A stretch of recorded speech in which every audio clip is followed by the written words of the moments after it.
Eu tenho falado com frequência sobre algumas coisas que a gente constata no dia a dia, que isso há muito tempo que acontece.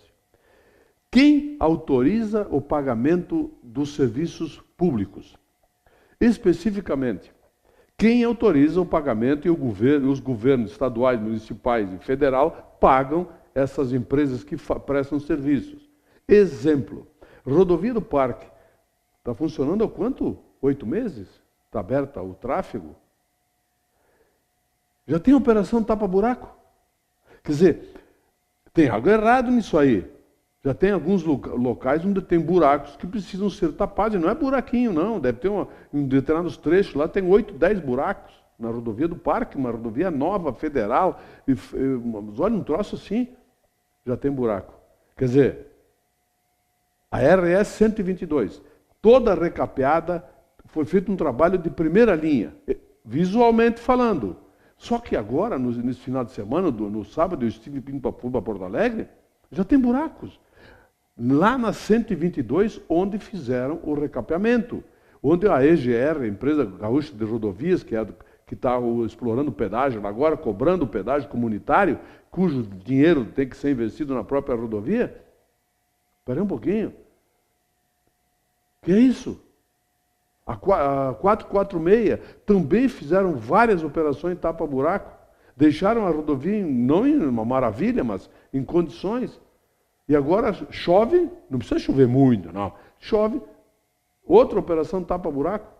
Espera um pouquinho, mas quem autoriza o pagamento dessas operações, afinal? Quem autoriza o pagamento e 8 meses depois, uma rodovia 0 quilômetro está com buracos? Uma rodovia completamente recapeada, foi fresada, feito o recapeamento, está apresentando buracos. Quer dizer, quem é a empreiteira? Quem autorizou o pagamento? Quem disse que estava tudo ok isso aí? Esse é o grande problema que nós temos no país. Alguém está se corrompendo, só pode. Não é possível que umas coisas dessas continuem acontecendo. E isso é histórico, não é de agora. Isso vem de muitos e muitos anos. Aliás, essa história da Petrobras. Os corruptores, quem são eles? Existem corruptos, sim, do PT, do Partido Progressista, porque é bom dizer bem direitinho o nome do partido, porque tem gente que acha que o partido dele é melhor que o dos outros. O PMDB, o PSDB, aliás, deixa eu aproveitar para dizer, a delação premiada que foi feita pelo Costa e depois completada pelo Youssef, envolveu gente do PSDB, só que a manchete já não foi a mesma. Quer dizer, a corrupção de um partido é diferente da corrupção de outro partido. Estou entendendo? 3 partidos foram, botaram o nome, até o CPF dos caras. De um outro partido, não. Eles são muito engraçados. Então, os corruptores precisam se responder pelos seus atos também. Quem vai responder por isso? Olha aquela ponte que eu já cansei de falar, que tem ali perto de São Sebastião do Caí. Foi feita uma reforma nela, passou o quê? No tempo da Ieda Cruz, governadora, fez o trabalho, e aí, poucos dias depois, apareceu um buracão no meio dela. Então agora estão praticamente fazendo uma ponte nova ali. Alguém foi preso? Quem está respondendo por isso? Quem autorizou o pagamento? É isso que nós precisamos saber. Quem autoriza que se use uma rodovia sem sinalização, como está acontecendo aqui na nossa região, a 122, a 446, a 446, a 470? Por que nós estamos usando essas rodovias aí se não estão cumprindo com a legislação básica e elementar? Agora, saiu uma lei nova, olha, a multa multiplicou, hein? Já é 10 vezes maior, já chega a R$900 a multa, que era 120 e poucos pila, 180 pila. Ultrapassaram em lugar proibido, faixa contínua, só que, peraí um pouquinho, chega aqui um pouquinho, que eu vou... Você tem que sinalizar a rodovia. Ela tem que estar bem definida onde tem a sinalização ali de proibido ultrapassagem, faixa contínua, dupla, Você tem que sinalizar, viu? Antes de multar. Polícia Rodoviária, senão vão ter coragem de multar alguém numa rodovia que está sinalizada do jeito que as nossas rodovias estão. Eu não tenho dúvida disso. Além de colocar em risco a vida de um monte de gente, querem multar. Bom, sinalizem adequadamente, devidamente, como manda o Código de Trânsito Brasileiro, lei aí vocês podem aplicar a nova legislação que amplia consideravelmente a multa. Tem que ser multado, sim, só que você tem que fazer a parte de vocês. Sinalizem adequadamente essas rodovias, não só com as placas, as verticais, as placas de proibido ultrapassar, como a sinalização também horizontal. Eu falei da seletividade da delação, né? Pois é. Depende de quem está sendo delatado, está sendo acusado, é levado isso como líquido e certo ou ninguém dá bola. Depende de quem é, de quem está sendo denunciado.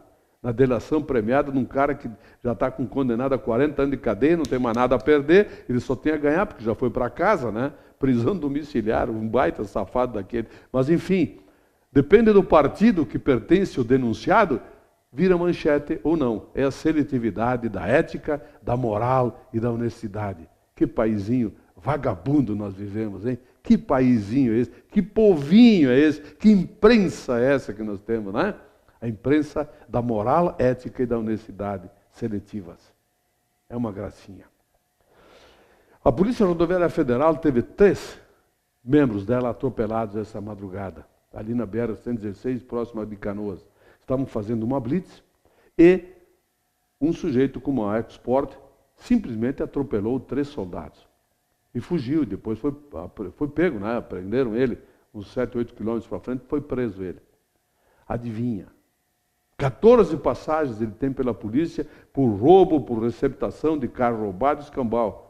Mas como que um cara que tem 14 passagens, ele está solto ainda, está roubando ainda, atropelando policiais? Quer dizer, tem algo errado. Eu vou dizer onde está o algo errado. Vou repetir, pela milionésima vez.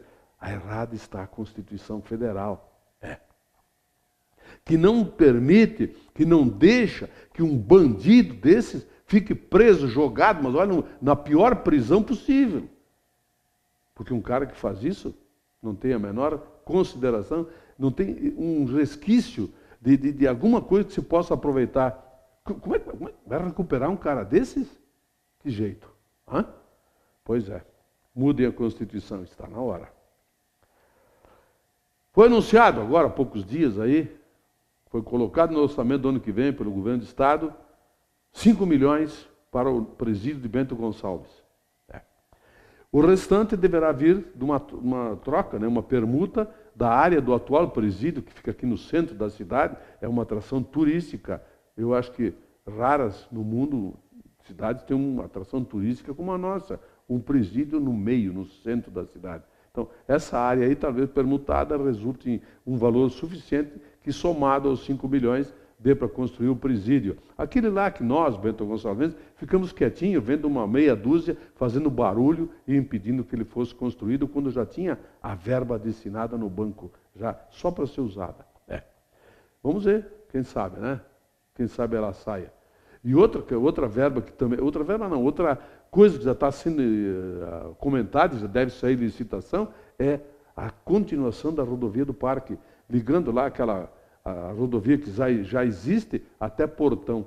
Imagine aquilo ali pronto, que mão na roda ia ser para toda a região norte do Rio Grande do Sul. Não precisar usar a BR-116, com todos os congestionamentos dela, do pessoal de Novo Hamburgo, São Leopoldo, Canoas, Ivoti, aquela região toda que é usada a BR-116.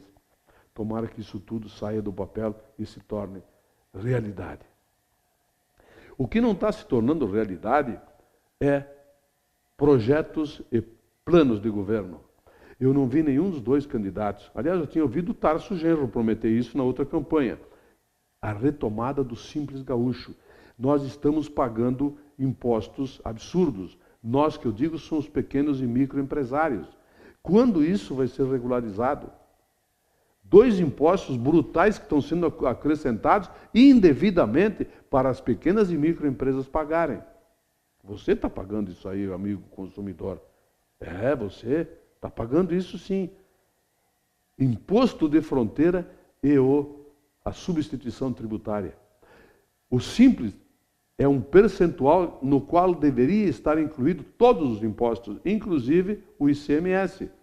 Só que A Ieda Cruz inventou imposto de fronteira e aproveitou o imposto, aquele, eu acabei de falar agora, né? Até nem lembro mais o nome dele, tanta raiva que eu tenho disso aí, substituição tributária.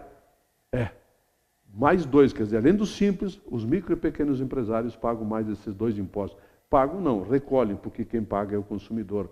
Você poderia estar pagando menos, se isso fosse feito conforme manda o figurino. Só que nem o Rigoto e nem o Tarso tocam no assunto.